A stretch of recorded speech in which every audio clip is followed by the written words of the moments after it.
Welcome to the best 5-minute wine podcast with Forrest Kelly. You have to be very careful about, the kind of people you let into your chicken coop. The best 5-minute wine podcast. So if you were on Shark Tank, who would you like to make a deal with? I wouldn't do a deal with any of those guys.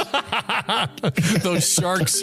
No, I can't. I kid around a little bit. No, it's interesting. I think ultimately that's one of the things you got to learn in this business is I never knew that starting a business in the beverage space, you needed to become kind of an expert in investment banking. And, we've made tons of mistakes of, taking money from the wrong people. There's nothing better than a good investor, and there's nothing worse than a bad investor. And, your question about Shark Tank, I'm sure most of those folks are terrific, but you have to be very careful about, the kind of people you let into your chicken coop. Right, exactly, because not everybody's got the same vision that you do, and they want to compromise on things, and it's like, no, I don't want to compromise there. So I'm going to hit you with some questions here.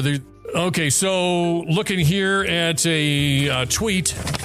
Looking at a tweet here, it said, "Is it all natural?" It is all natural. There's no artificial anything in there. It's all natural flavors. Our flavors come from, the agrarian sources of, American corn and Mexican agave or, European juniper. So it all comes from the earth.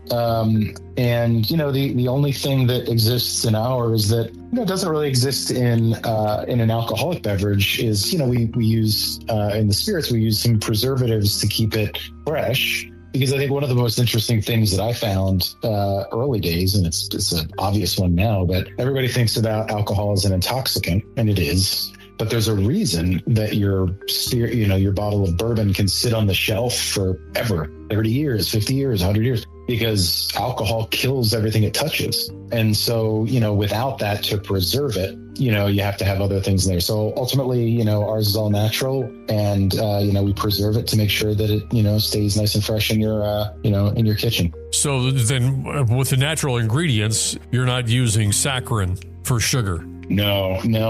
I've always been somebody who is very sensitive to that saccharine flavor. I hate it too. I don't eat anything. It's the worst. Yeah.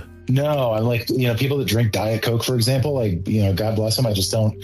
Yeah. I don't like that flavor profile. And so, we use vegan cane sugar, and some people have a problem with sugar. Our point of view of it is an alcoholic margarita has about 450 calories. Our margarita has about 65 calories. Whoa. So, there's sugar in it. But, ultimately, we compare yourself to an alcoholic beverage. People don't realize how many calories, for example, are in an alcoholic beverage, because the TTB, which governs the alcohol world, doesn't require them to list nutritional facts, whereas we are governed by the FDA, and we do have to, disclose that. I'm glad, and happily we do, because it's a good story to tell. Wow. So a couple of margaritas and you're almost touching 1,000 calories, or a couple of yours and you're under 200. Yeah. Wow. That's a big difference. Of course, it's gluten-free, right? Yep. Gluten-free and vegan, and Okay. Now, the non-alcoholic, on some things, they allow a certain percentage in there. So non doesn't necessarily denote zero, right? Yeah. So the way that the U.S. government defines non-alcoholic is anything that is less than 0.5% alcohol. And so, there's some shades of gray of non-alcoholic versus 0.0.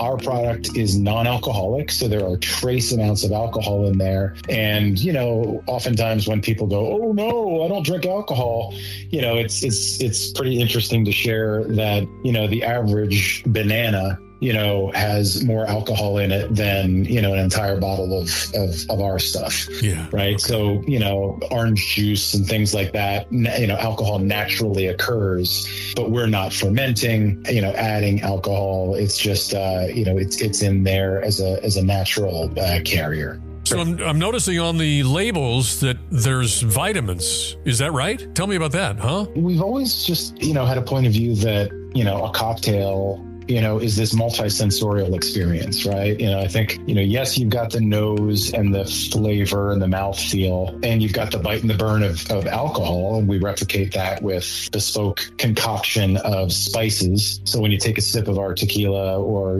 make a cocktail with it, you get that kind of proxy of the burn. But your question around, the functional benefit of free spirits is, like a cocktail has a functional benefit. I would argue it's a dysfunctional benefit of, intoxication. So instead of alcohol, we infuse our liquid with vitamin B12 in addition to a couple of other vitamins, B6 and B3. And really the intention there is we started with a bunch of questions that were like, hey, what if having a cocktail was a uplifting, healthful experience versus kind of what we know it to be, which is, not so much when there's alcohol involved. Oh, yeah. Blow that horn. Spin it to win it. And you can like and follow us on our social media and join in our collaborations on Insta, X, you know where. The Best Wine Pod. The Best Wine Pod. Best 5-minute wine podcast.